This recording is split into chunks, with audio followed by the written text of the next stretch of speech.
नमस्ते दोस्तों, आशा की बैठकी में आप सभी का स्वागत है।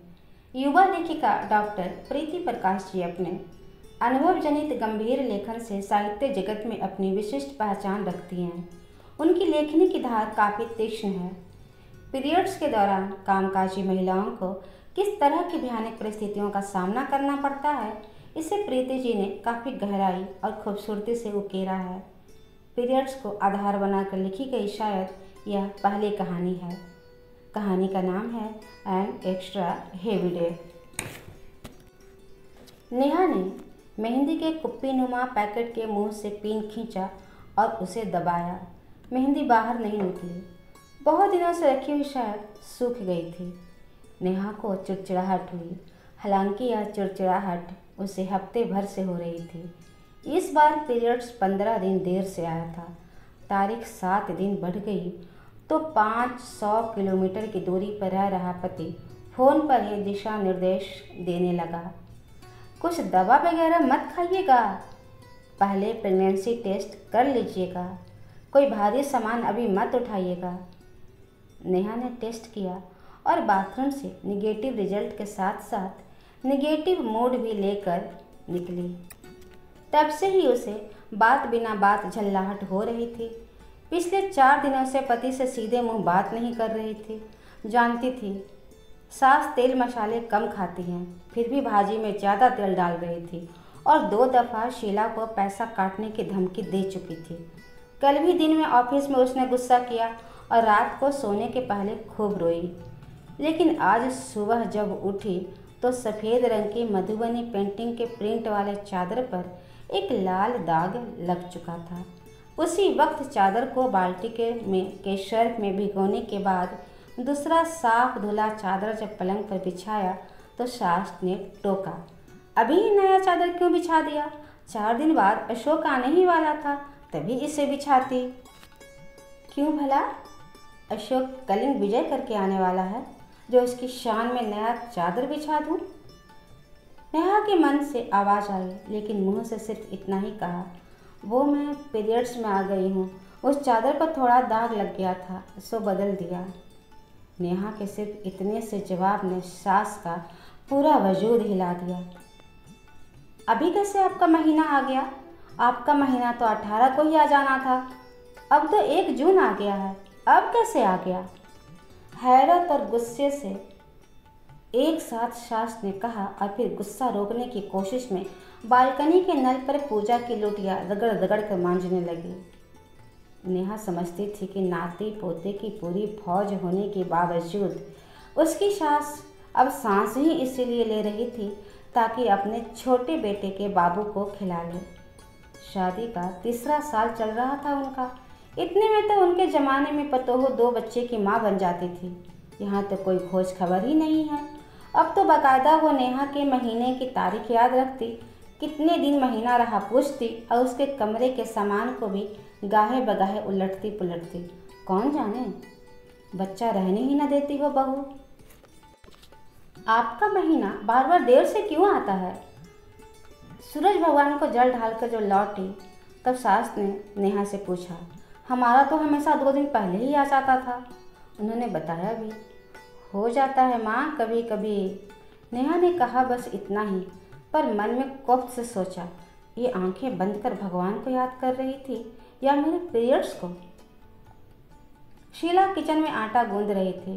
ग्रीन टी बनाने के लिए नेहा ने पैन उठाया, लेकिन आरओ से पानी भरते हुए पैन हाथ से छूट गया और झन्नाटे के साथ फर्श पर गिरा। नेहा पैन उठाने झुकी तो काउंटर पर रखा गिलास गिर गया। जाने उसे कहाँ से गुस्सा आया जो गिरे हुए गिलास को पांव से और दूर धकेल दिया। लेकिन शीला की उपस्थिति जान फिर खुद को रोका और बस इतना ही कहा, पीरियड्स में हूँ ना, कमर में तेज दर्द हो रहा है। तो मालिश कर दूँ मैडम जी? शीला अब अपना काम रोककर एकटक उसे देख रही थी। ना रे, रहने दे, इस मालिश से कुछ होता जाता तो है नहीं। एक काम कर, तू रोटियां सेक कर उन पर घी लगा देना, नेनुआ छीलकर धो लेना, मैं थोड़ी देर में आती हूँ। नेहा ने कहा और कमरे में जाकर तकिए में मुंह छिपा लेट गई। नेहा ने जब शीला को काम पर रखा था तब यही सोचा था कि दोनों वक्त का खाना उसी से बनवाया करेगी। क्या फ़ायदा कमाने का अगर घर का काम करके फिर काम पर जाना हो और काम से आकर फिर घर पर काम में लग जाना हो। उससे तो अच्छा तो थोड़े पैसे काम वाले को दो और आराम करो।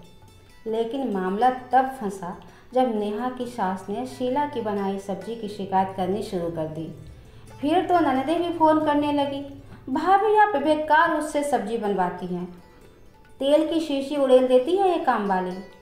कल माँ बता रही थी कि बड़ा तेल मसाला डालती है शीला, पूरा दिन पेट लहराता रहता है उनका। नेहा को भी लगा कि शीला सब्जी काट धो देगी तो बनाने में क्या है। सो शीला झाड़ू पोछा करके बस रोटियां सेकने लगी और नेहा दाल सब्जी खुद पकाने लगी। नेनुआ की सब्जी तो वैसे भी पसंद नेहा को, लेकिन एक बार पीसीओडी ने इतना तो सतर्क कर ही दिया था कि हरी सब्जियां खूब खाने लगी थी। इस बार भी जब पीरियड्स के डेट्स बढ़े तो उसे डर हुआ, जाने फिर से पीसीओडी ही लौट आया। वैसे भी टेंशन कम थोड़ी ही है ज़िंदगी में, जाने किसने ये अफवाह फैला रखी है कि सरकारी नौकरी में आराम ही आराम है। एक आकस्मिक अवकाश स्वीकृत तो होता नहीं जल्दी। देखिए मैडम, चुनाव तक छुट्टी भूल ही जाइए, फिर आप स्वीप में हैं। समझती हैं ना कि क्या करता है स्वीप? स्वच्छ और निष्पक्ष चुनाव के लिए जागरूक करवाता है। अब जब आप ही छुट्टी ले लेंगी तो जनता को जागरूक कौन करेगा? नेहा के नए बॉस ने जब छुट्टी की अर्जी वापस की थी तो नेहा को गुस्सा तो आया था, लेकिन उसके बाद जब रोज़ एक नए ब्लॉक में स्वीप कार्यक्रम करवाना पड़ा तो इतना थकने लगी नेहा कि गुस्सा करने की भी ऊर्जा नहीं बची। विभागीय कार्य जरा भी कम नहीं हुए और चुनावी कार्य सिर पर आ गया। पर आज नहीं जाऊंगी, जा भी नहीं सकती। भला हो बिहार सरकार का जो महिलाओं को पीरियड्स में 2 दिनों की छुट्टी तो मिलती है। उसने मन ही मन बिहार सरकार की पहली महिला मुख्यमंत्री की बलाएं ली जिन्होंने इस छुट्टी की शुरुआत की थी, और उन लोगों को गालियां दी जिन्हें यह बिल्कुल फिजूल की छुट्टी लगती है। कागज़ कलम लिए नेहा ने लिखना शुरू किया। सेवा में जिला कल्याण पदाधिकारी, विषय विशेषावकाश के संबंध में। आधे में ही लगा कि पेट दर्द बढ़ गया, सो उठी और हॉट वाटर बैग गर्म कर पेट के नीचे रख बैठी। किसी तरह आवेदन पूरा किया और ऑफिस के कंप्यूटर ऑपरेटर प्रकाश को भेज दिया। हॉट वाटर बैग भी अब नाकाम लग रहा था, जांघों में खिंचाव बढ़ गया था और लग रहा था वजाइना में कोई पत्थर से चीज़ अटक गई हो। फिर थोड़ी देर के लिए लेट गई। ऐसे दिनों में नेहा को ऐसे लोगों से रश्क होता जिनका पीरियड्स बिना दर्द के आ जाता।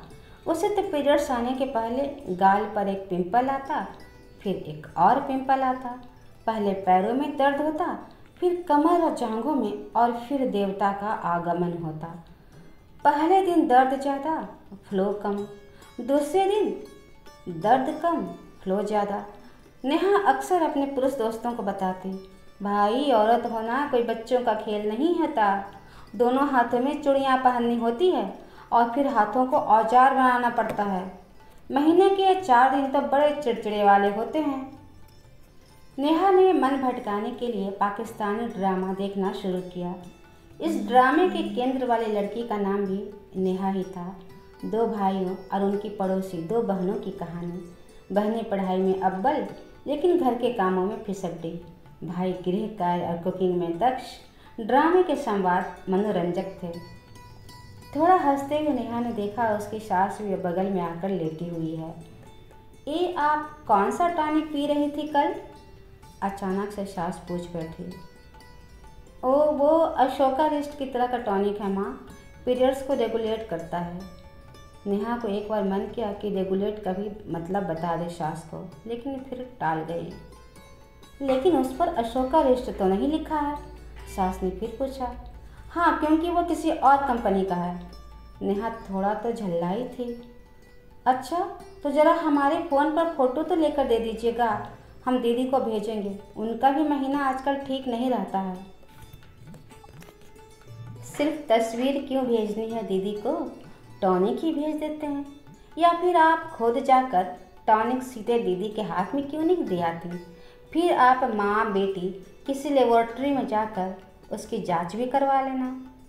मन ही में नेहा ने कहा, लेकिन सास से सामने से बस ये कहा, उनका मेनोपॉज चल रहा होगा ना माँ, इसलिए शायद। अब क्या जाने। सास के टोन में थोड़ी तलखी थी। नेहा के दिमाग में तूफान। एक पल को नेहा को लगा कि वो सीरियल वाले नेहा से कितनी अलग है। दिलों में मोहब्बत भरने वाली पाकिस्तानी ड्रामा में इस पीरियड वार्ता से खलल पड़ रहा था या फिर पीरियड्स वार्ता में पाकिस्तानी ड्रामा से खलल पड़ रहा था। सो नेहा ने दोनों को बंद कर दिया और छत पर कपड़े डालने चली गई। जाने सीढ़ियाँ चढ़ने उतरने से थोड़ी राहत हो, लेकिन आज कुछ भी असर नहीं कर रहा था। 2 घंटे के भीतर दर्द कम करने के 10 प्राकृतिक नुस्खे अपना लिए गए थे। हॉट वाटर बैग लिया, ग्रीन टी 2 बार लिया, 3 बार छत पर चढ़कर उतरी और लगातार कमरों में चक्कर लगाती रही। एक बार घुलटिया भी मार लिया बिछावन पर।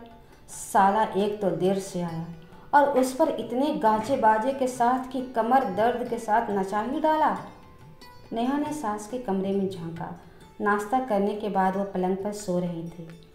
सर पर बाल बहुत कम हो गए थे, सो डाई किए गए काले झकझक बालों के नीचे से सर झांक रहा था। मुंह खोलकर वो किसी बच्चे की तरह सो रही थी। खुशकिस्मत है ये, अब तक तो इनका मेनोपॉज भी कुछ अरसा बीत गया होगा। उसके दिमाग में यह बात आई। सास को देखते हुए नेहा की नज़र उनके ताखे पर रखी कावेरी मेहंदी पर पड़ी। शिवरात्रि के समय ही माँ ने मंगवाया था, लेकिन फिर ना तो उन्होंने लगवाया ना नेहा ने। अचानक से नेहा को लगा कि शादी के बाद वो शुरू में सास को माँ ही बोलती थी। तब दफ्तर में उसके बुढ़े बॉस उसकी खूब तारीफ करते, अक्सर कहते, सास ससुर को देखोगी तो भगवान तुमको देखेगा। लेकिन फिर धीरे धीरे दोनों के रिश्ते खराब होने लगे। अशोक तो कभी कभार आता था, नेहा का मन भी नहीं भरता था और उसके जाने की तारीख आ जाती। हाँ, सास हमेशा साथ रहती। नेहा को लगने लगा था कि शादी से उसे सुख कम और जिम्मेदारियां ही ज़्यादा मिली हैं। अशोक तो वहाँ अपने दोस्तों के साथ घूम फिर सकता है, लेकिन मैं यहाँ उसकी माँ का ख्याल रखती हूँ। क्यों? क्या माँ आपका ख्याल नहीं रखती? अशोक से जब उसने यही बात कही थी तो उसने पूछा था। रखती हैं, झूठ कैसे बोलूँ। रोज़ मेरा लंच पैक करती हैं, शाम को देर होने पर शीला से सब्जी बनवा कर आटा गुदवा लेती है, छत से कपड़े लाकर फोल्ड कर देती हैं। लेकिन मुझे सास के नहीं, पति के प्यार की ज़रूरत है, उसने अशोक के सीने से लगकर कहा था।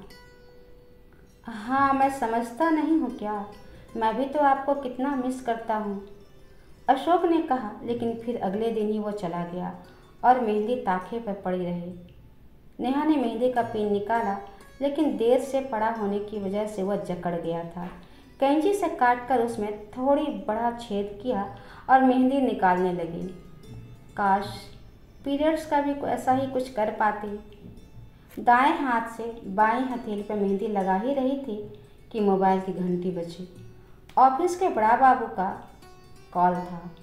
बड़ा बाबू बोले तो हेड क्लर्क, लेकिन सरकारी दफ्तरों में क्लर्क को क्लर्क बोलना उनका अपमान करना है। सो राजा से रंक तक सभी उन्हें बड़ा बाबू या छोटा बाबू ही कहते हैं। एक और होते हैं नाजिर बाबू, उनका काम दफ्तर के रुपये पैसों का हिसाब रखना होता है। उसके बाद कुछ कार्यपालक सहायक होते हैं, कुछ कंप्यूटर ऑपरेटर। नेहा को अपने दफ्तर का कंप्यूटर ऑपरेटर प्रकाश सबसे मस्त लगता। कम उम्र का हंसमुख लड़का, उसे कोई काम कह दो तो तुरंत काम कर देता। बाकी पुराने लोग तो अपना पुराना खटराग ही अलापते। अब बड़ा बाबू क्या खटराग अलापेगा। बोलिए बड़ा बाबू, क्या बात है? नेहा ने फ़ोन उठाते ही पूछा। बोलिए नहीं मैडम, जल्दी ऑफिस आइए, डिप्टी डायरेक्टर सर आए हैं, आपको खोज रहे हैं। पर मैं तो विशेषावकाश में हूँ। कैसा विशेषावकाश? हम लोग को तो कोई चिट्ठी नहीं मिली। सरकारी कागजों में उम्र घटाने के कारण 60 से 2 साल कम तक पहुँचे। हमारे दफ्तर का बड़ा बाबू एक छोटे कद का दुबला पतला आदमी था, जिसके दांत तंबाकू के दाग से रंगीन और बाल हिजाब से काले थे। यह शख्स चिल्लाने, हड़बड़ाने, बात बनाने में दुनिया में सबसे ज़्यादा यकीन रखता और किसी और को परेशान करने का एक मौका नहीं छोड़ता। 100 हरामी मरता है तो एक किरानी पैदा होता है। ऑफिस के कई कर्मी बड़ा बाबू के बारे में यही बोलते थे। अचानक से नेहा को भी ऐसा बोलने का मन हुआ। लेकिन सर, मैंने तो प्रकाश को भेजी है। प्रकाश को क्यों भेजी? वो तो कंप्यूटर ऑपरेटर है। मैं बड़ा बाबू हूँ। अभी ऑफिस आइए, डिप्टी डायरेक्टर आए हैं, आपको पूछ रहे हैं। गलती तो नेहा से हुई थी। जानती थी कि बड़ा बाबू टेढ़ा आदमी है, तो फिर आवेदन की एक कॉपी उसे भी भेज देती। उसने फ़ोन काटा और तत्काल प्रकाश को मिलाया। प्रकाश, तुमने मेरा आवेदन दफ्तर में नहीं रखा क्या? नहीं रख पाया मैम, खुद फाइल लेकर दूसरे दफ्तर आया था। सोचा दफ्तर में वापस जाकर रख दूंगा, लेकिन इसी बीच डिप्टी डायरेक्टर सर आ गए। मैम आ जाइए ना ऑफिस में, आप तो यही हैं। नहीं तो कुछ लिख ला के ऊपर दे देंगे तो दिक्कत हो जाएगा। प्रकाश, मैं पीरियड्स में हूँ, कैसे आऊँ? आप घर ही पर ही हैं ना, हम ही आ जाते हैं आपको लेने। आ जाइए मैम। 5 मिनट में प्रकाश बाइक लेकर नेहा के दरवाजे पर खड़ा था और वह कपड़े बदल हाथों की मेहंदी धोकर पर्स लिए बरामदे में। अब तक सास भी इस शोरगुल से उठ गई थी और नेहा को जाता देख हैरत में थी। टिफिन नहीं ले जाइएगा? उन्होंने बस इतना ही पूछा। 2 घंटे में आ जाऊंगी माँ। नेहा जब दफ्तर पहुंची तब तक बाकी सभी आ चुके थे। उसके विभाग के जिला, अनुमंडल और प्रखंड के सभी पदाधिकारी। वो शहर में विशेषावकाश में थी। नेहा ने पहुंचते ही सफाई दी। अरे तो फिर नहीं ही आना चाहिए था ना, डिप्टी डायरेक्टर सर ने नरमी से कहा। हाँ, ताकि बाद में उनको कमाई का मौका मिल सके, प्रकाश ने धीमे से कहा। दीवार पर लटके महापुरुषों समेत कमरे में कुल 10 पुरुष थे। नेहा अकेली महिला। सभी डिप्टी डायरेक्टर सर के सामने वैसे ही बैठे थे जैसे स्कूल के कड़क मास्टर साहब के सामने बच्चे बैठे होते हैं। कमरे में सबसे ऊंची बॉस की कुर्सी थी जिस पर डायरेक्टर साहब बैठे थे। फिर एक उससे छोटी कुर्सी थी जिस पर नए बॉस बैठे थे। नेहा और ऑफिस स्टाफ प्लास्टिक कुर्सी पर थे और प्रकाश स्टूल पर। डिप्टी डायरेक्टर के लिए चाय सफ़ेद सेरेमिक कप में आई। प्रकाश अलमारी से एक और सेरेमिक कप निकाल लाया जिला कल्याण पदाधिकारी के लिए। नेहा और बाकी लोगों ने कागज़ के कप में चाय पी। चाय के कार्यक्रम के बाद जांच का कार्यक्रम था। विशेष जांच नेहा के क्षेत्र में ही था। लड़कियों का एक प्रशिक्षण केंद्र था, प्राक प्रशिक्षण केंद्र, तो उसका जाना आवश्यक था। सभी क्षेत्र परिभ्रमण और जांच के लिए निकले। नेहा नए बॉस की गाड़ी में आज पहली बार बैठी थी।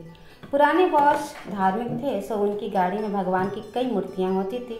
डायबिटिक थे, सो कुछ न कुछ खाने पीने का सामान भी होता था। लेकिन नए बॉस की तरह उनकी गाड़ी भी ज़्यादा प्रोफेशनल थी। सीट पर सफ़ेद तौलिया, सामने अशोक स्तंभ की प्रतिकृति और एक तिरंगा झंडा। जिला कल्याण पदाधिकारी दाईं तरफ बैठे और नेहा बाईं तरफ। प्रकाश आगे बैठा। गाड़ी डिप्टी डायरेक्टर की गाड़ी के आगे चलने लगी। शायद सेंटर पर पहले से ही जांच की खबर थी, सो सारी चीज़ें व्यवस्थित थी।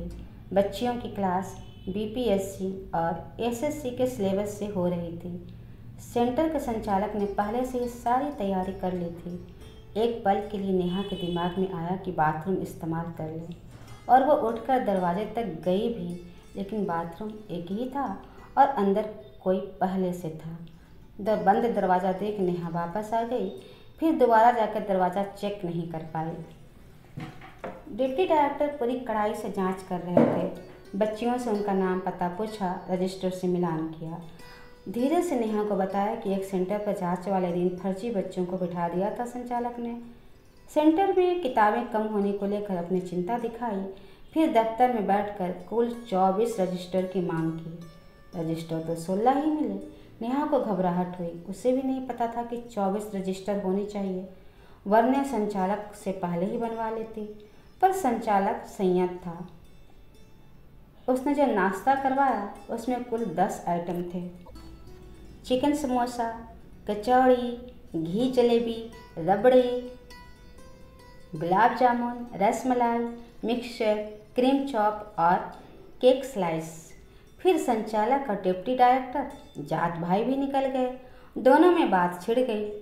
डिप्टी डायरेक्टर को पता चला कि संचालक महोदय की शादी नहीं हुई है अभी, तो ज़्यादा ही पूछताछ करने लगे। परमानेंट नौकरी ही है ना, सैलरी समय पर मिलती है ना, पढ़ाई लिखाई कहाँ से हुई।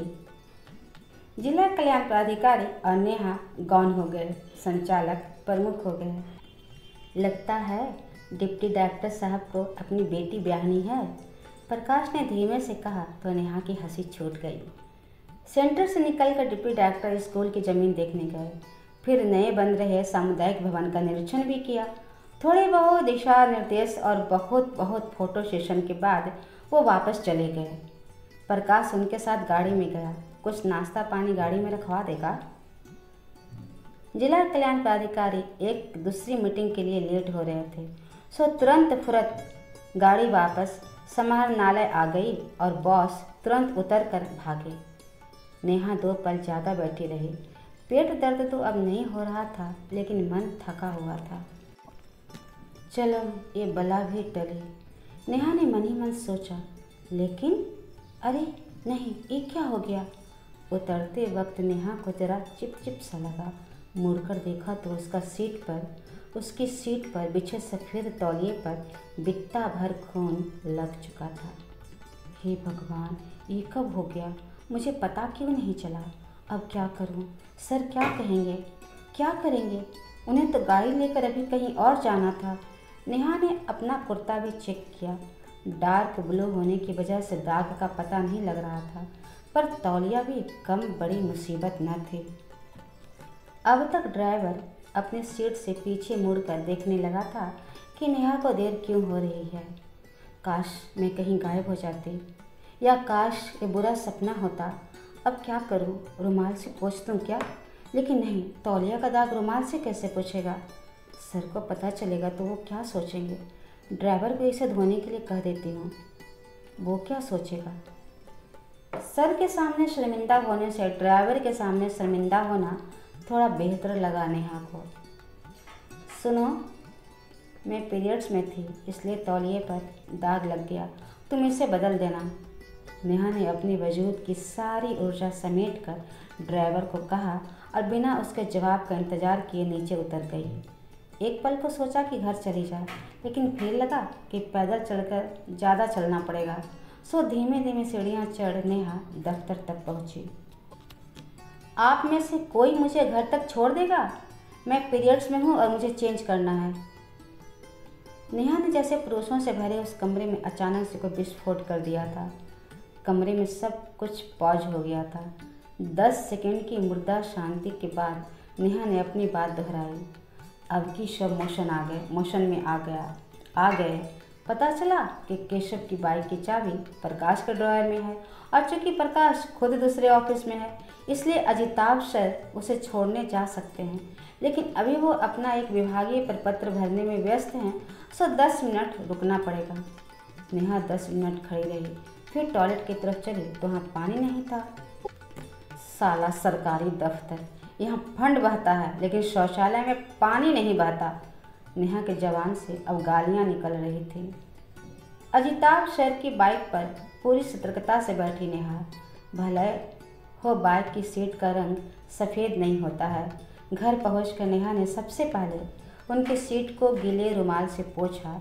हालांकि वो मना करते रहे और सास ऊपर बालकनी से देखती रही। सर ड्रॉप करके चले गए तो नेहा ने घर आकर चेंज किया और तब भर पेट खाना खाया। खाकर जब कमरे में पंखे के नीचे पलंग पर आकर लेटी तो जी हुआ कि सो ही जाए, लेकिन फिर से ऑफिस जाना था, सो बेमन से उठी। फिर से ऑफिस क्यों जा रही हैं? पर्स लेकर जब दोबारा उतरने लगी नेहा तो सास ने टोका। ऑफिस में अंगूठा लगाने वाली मशीन लगी है ना, जाना ही होगा। तो फिर आई ही क्यों थी? पीरियड्स पैड वाला मशीन नहीं ना लगी है ऑफिस में, और नहीं टॉयलेट में पानी आ रहा था, इसलिए। नेहा को अब बोलने का मन नहीं हो रहा था, फिर भी कहा। वापस जाकर थोड़े काम निपटाकर बायोमेट्रिक लगाकर जब दफ्तर से बाहर निकली नेहा तो थक कर चूर हो चुकी थी। निकलने के समय बड़ा बाबू ने भी सुना दिया, मैडम बायोमेट्रिक में महीने में 3 ही लेट एंट्री होता है, आपका तो शुरुआत में ही 1 हो गया। नेहा ने कोई जवाब नहीं दिया। जवाब देने की ताकत ही नहीं बची थी। आज का दिन कुछ ज़्यादा ही लंबा था। लग रहा था कि एक जन्म बीता चुकी है, लेकिन नहीं, अभी तो कुछ और भी बाकी था। ये बॉस की गाड़ी अभी यहीं है क्या? बॉस की गाड़ी लगी देखकर अंदर झांकने लगी नेहा। अरे अंदर तो बॉस भी हैं, बाहर नहीं गए क्या? देख मत ले मुझे, बुलाकर कहीं डांट ना दे मुझे। कितना सफ़ेद तौलिया था उनका, अभी कैसे बैठे होंगे? नेहा के दिमाग में एक साथ कई बातें आई। उनकी गाड़ी आगे बढ़ गई तो नेहा को थोड़ा इत्मीनान हुआ, लेकिन फिर उन्होंने गाड़ी को फिर से बैक किया। तबीयत कैसी है अभी आपकी? उनके चेहरे पर नेहा के लिए चिंता थी, जो नेहा को अच्छी लगी। ठीक है सर। नेहा ने गाड़ी में झांका। वहाँ से तौलिया हट चुका था। जो दूसरा तौलिया बिछा था वो पुराना था और थोड़ा पीलापन लिए हुए था। अभी कहाँ जा रही हैं आप? घर। विशेषावकाश ले लेना था आपको। आवेदन दिया था सर, लेकिन बड़ा बाबू ने ज़बरदस्ती बुलवा लिया। तो मुझे फ़ोन करना था। बड़ा बाबू तो पागल आदमी है। वो 5 सेकंड के लिए चुप रहे, फिर बोले, घर छोड़ दूँ क्या? नेहा को आश्चर्य हुआ, इतना कुछ होने के बाद भी पूछ रहे हैं। नहीं सर, मैं ऑटो से चली जाऊंगी। नेहा घर पहुंची और बिस्तर पर जा गिरी। शाम को सुरभि नेहा से मिलने आई। यूं तो दूर के रिश्ते में सुरभि नेहा की भगनी लगती, लेकिन इस शहर में दोनों सहेलियां थीं। नेहा जब भी सुरभि से अपनी नौकरी का रोना रोती, सुरभि कहती, अरे दीदी फिर भी आप ठीक हैं, नौकरी के बहाने घर के बाहर तो निकल पाती हैं। मेरे पति बिजली विभाग में इतने बड़े पद पर हैं, जब उनके साथ बाहर निकलती हूँ तब सब मैडम मैडम कहते हैं, लेकिन जब अकेली घर के अंदर होती हूँ तो लगता है कि एक नौकरानी से अधिक कुछ नहीं हूँ। आज भी उसके पति बाहर गए थे। वह दिन भर घर में रहकर बोर होती रही, फिर उससे मिलने चली आई। अच्छा सुरभि, एक बात बताइए। सुरभि जैसे ही कमरे में बैठी, नेहा की सास उसके पास जाकर लग बैठी। इनका 15 महीना देर से क्यों आता है? इनका महीना 15 दिन देर से क्यों आता है? उन्होंने पूछा।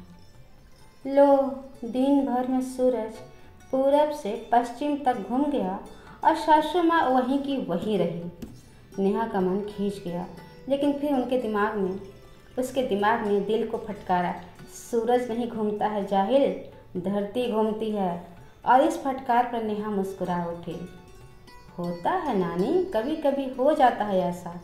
सुरभि ने बात संभाली। हम लोग का तो लेकिन ऐसा कभी नहीं होता था। 2 दिन पहले ही हो जाता था, लेकिन 2 दिन देर से नहीं होता था। सास ने अपनी चिंता दिखाई। नानी बताते हैं, ए और मामा दूर रहते हैं ना, इसलिए ऐसा हो जाता है। पहले मैं और मेरे हस्बैंड साथ नहीं रहते थे तो मेरा भी पीरियड्स आगे बढ़ जाता था, लेकिन अब साथ हैं तो सब ठीक है। नेहा को समझ नहीं आया कि सुरभि ने सच में ये बात कही या बस उसकी सास का भरम दूर करने के लिए ऐसा कहा, पर नेहा को अच्छा लगा। दोनों बात करने लगी। नेहा सुरभि के लिए चाय बनाने अंदर चली गई। अरे ये मेहंदी कब से पड़ा हुआ है, मैं लगा दूँ आपको? सुरभि कमरे से ही चिल्ला पड़ी। यार तुम ही लगा लो, मुझ में अब मेहंदी लगवाने की ताकत नहीं है, वैसे भी थोड़ी ही बची होगी। इलायची वाली चाय पीकर नेहा को अच्छा लगा। तो कैसा रहा आपका दिन? सुरभि ने नेहा के बालों में चंपी करते हुए पूछा। एक्स्ट्रा हेवी था, नेहा ने आंखें मूंदे ही जवाब दिया। इतिश्री। कमेंट करके बताइए आपको कहानी कैसी लगी। कृपया इस चैनल को सब्सक्राइब कर लें आगे आने वाली कहानियाँ आराम से सुनने के लिए। कहानी को लाइक और शेयर अवश्य करें। कहानी पर राय अपनी अवश्य दें। धन्यवाद।